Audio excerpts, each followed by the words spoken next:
All right, welcome to the Explainer. So if you're gearing up for your machine learning exam right now, I know exactly what you're probably feeling. You're staring down this massive sea of formulas, Greek letters, dozens of isolated algorithms, and just wondering, how on earth am I going to memorize all this? Well, I completely validate that stress. It's a lot. But I'm going to make you a promise today. By the end of this Explainer, you're going to see that machine learning isn't just some random pile of math.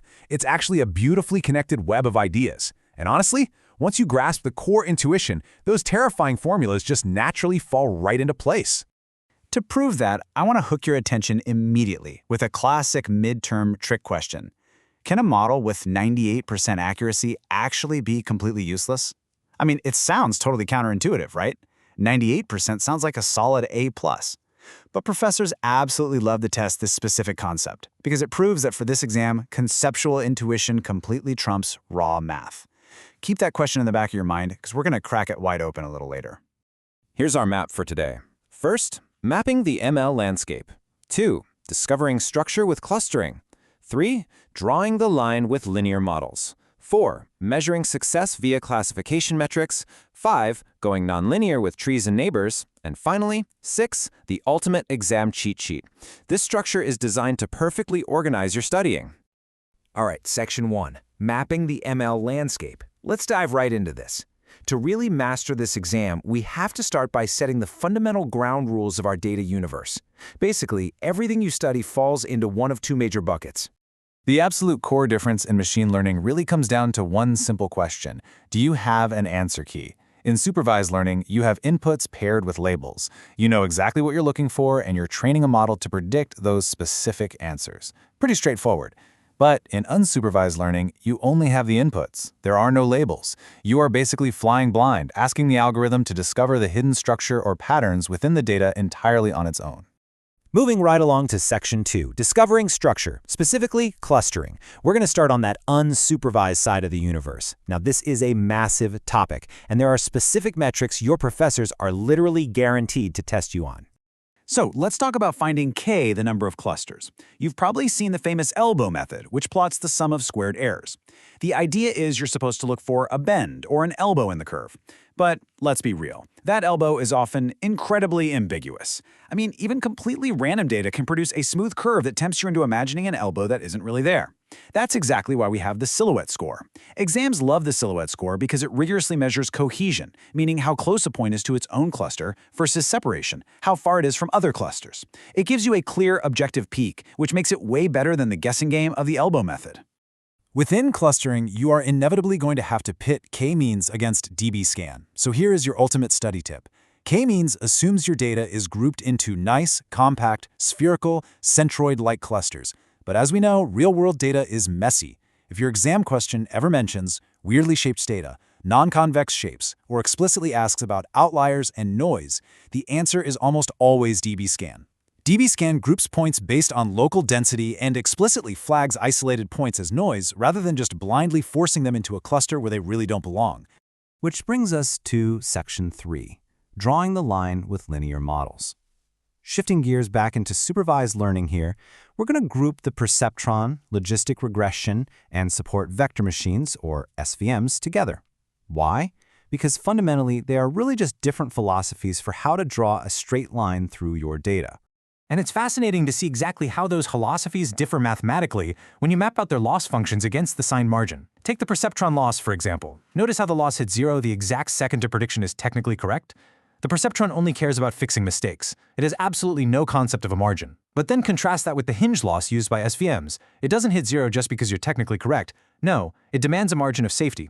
It pushes the boundary until the data is a comfortable, safe distance away. Grasping this mathematical difference is an absolute key to acing questions about loss functions. Now, you might be wondering, where does logistic regression fit into all of this?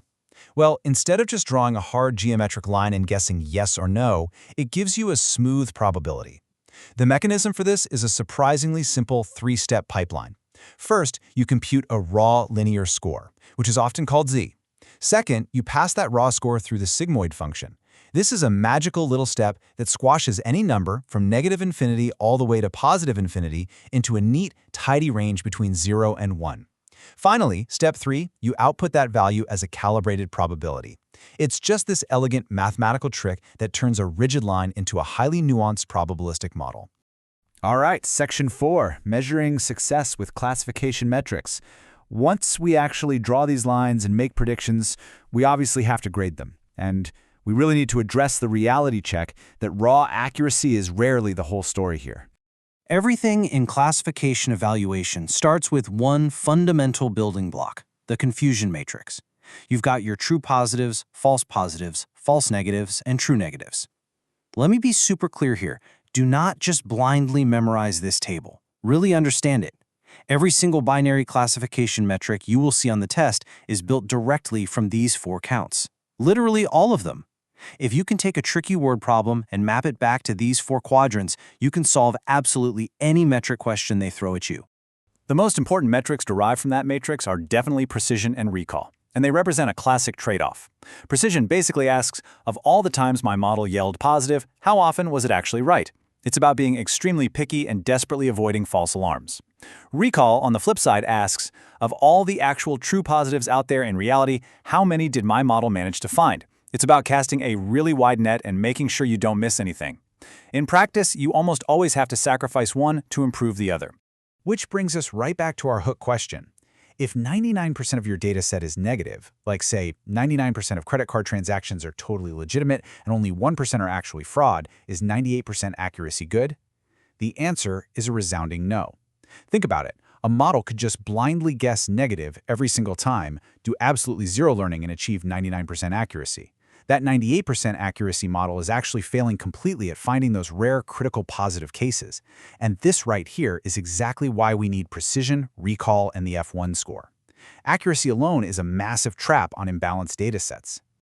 Moving to Section 5, going non-linear with trees and neighbors. Let's see how our toolkit expands, because let's face it, sometimes a straight line just isn't going to cut it. We have to break the linear rule to handle truly complex data. One of the best ways to model nonlinear data is with a decision tree, which makes these nice axis-aligned splits. But decision trees have a fatal flaw. They have incredibly high variance. They basically love to memorize the training data and just overfit completely. So what's the solution? A random forest. A random forest takes the high variance of a single tree and perfectly neutralizes it through ensemble averaging. By training lots of different trees on random subsets of data, a process known as bagging, and even using random subsets of features, the forest just averages out the individual errors. This gives you a really powerful, robust model that won't fall for the overfitting trap. Another core nonlinear method you need to know is K-nearest neighbors, or KNN.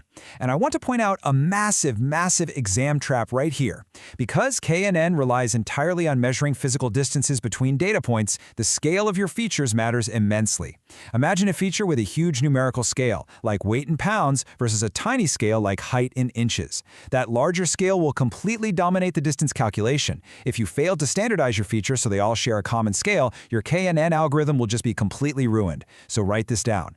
Always standardize for distance-based models. All right, Section 6, the exam cheat sheet. We've mapped the territory, and now it is time for the climax of this explainer.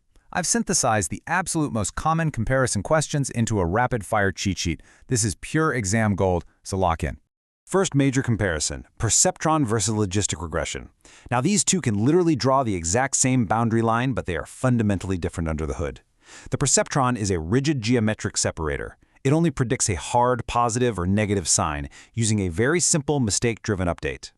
Logistic regression, on the other hand, is a probabilistic model. It uses the smooth cross-entropy loss to output a beautifully calibrated probability. Next up, SVM versus perceptron. So the crucial point here is that an SVM explicitly builds a physical street, or a margin of safety between the data points. It optimizes for the widest possible street. The perceptron, however, will settle for literally any boundary that technically separates the points, even if it skims a millimeter away from a data point. The bottom line, the perceptron cares about correctness, while the SVM cares about correctness and the margin. Third comparison, KNN against linear models. Linear models like SVMs and logistic regression learn a single global mathematical formula, a parameter vector, that applies to the entire space. KNN is totally different. It is what we call a lazy learner. It doesn't learn a global formula at all. Instead, it literally just memorizes the training data and uses a memory-heavy local neighborhood rule to vote on new points based purely on proximity. To wrap things up, I want to leave you with one final, kind of provocative thought. Think about the simple XOR function from your logic classes, right? It's true only when inputs are different and false when they're the same. Well, if you actually plot XOR on a graph, you will very quickly realize that it is mathematically impossible to draw a single straight line to separate the true points from the false points. It completely breaks simple linear models. And honestly, that beautifully summarizes the limits of everything we've talked about today. It's exactly why we are eventually forced to stack these simple models together to create multi-layered neural networks. But hey, that's a topic for another day. Best of luck on your exam. You've got the map. Now go own the territory.